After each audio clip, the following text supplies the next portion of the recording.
ಈಗ ಇಂದಿನ ಪತ್ರಿಕೆಗಳ ಇಣುಕು ನೋಟ.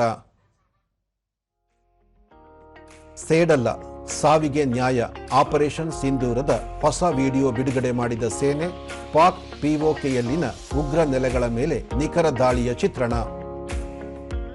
ಭಾರತಕ್ಕೆ ಮಸಿ ಬಳಿಯಲು ಈಗ ಪಾಕ್ನಿಂದಲೂ ವಿದೇಶಕ್ಕೆ ಟೀಮ್, ಬಿಲಾವಲ್ ಭುಟ್ಟೋ ನೇತೃತ್ವದಲ್ಲಿ ಸರ್ವಪಕ್ಷಗಳ ನಿಯೋಗ ರಚನೆ.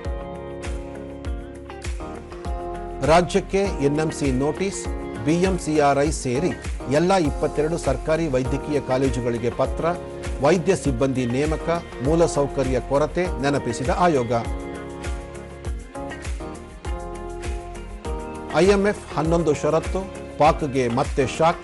ಪಾಕ್ಗೆ 8,500 ಕೋಟಿ ರೂಪಾಯಿ ಸಾಲ ಮಂಜೂರು ಮಾಡಿದ್ದ ಐಎಂಎಫ್. ವಿವಿಧೆಡೆ ಭಾರೀ ಮಳೆ, ಬಿಸಿಲ ಧಗೆ ಶಮನ. ಕಲ್ಯಾಣ ಕರ್ನಾಟಕದಲ್ಲಿ ವರ್ಷಧಾರೆ, ಬೀದರ್ನಲ್ಲಿ ಜನಜೀವನ ಅಸ್ತವ್ಯಸ್ತ. ರಾಜ್ಯದ ಹಲವೆಡೆ ವರುಣನ ಆರ್ಭಟ. ಇವು ಇಂದಿನ ಪತ್ರಿಕೆಗಳ ಪ್ರಮುಖ ಸುದ್ದಿ. ಉಳಿದಂತೆ ನಾಳೆ ವಿಜಯನಗರದಲ್ಲಿ ಗ್ಯಾರಂಟಿ ವಿಜಯೋತ್ಸವ, ರಾಜ್ಯದ ಜನತೆಯ ಎದುರು ಸಮರ್ಪಣೆ ಸಂಕಲ್ಪ.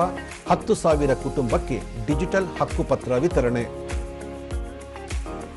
ಬೆಂಗಳೂರು ಐಐಎಸ್ಸಿ ದಾಳಿ ಸಂಚುಕೋರ, ಪಾಕ್ನಲ್ಲಿ ಹತ್ಯೆ. ಸಿಂಧ್ ಪ್ರಾಂತ್ಯದಲ್ಲಿ ಅನಾಮಕರ ಗುಂಡಿಗೆ ಬಲಿ.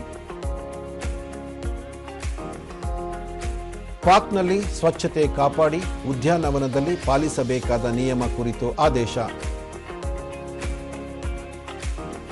ಪ್ಯಾನ್ ಇಲ್ಲದೆ ಆಸ್ತಿ ನೋಂದಣಿ ಆಗಲ್ಲ.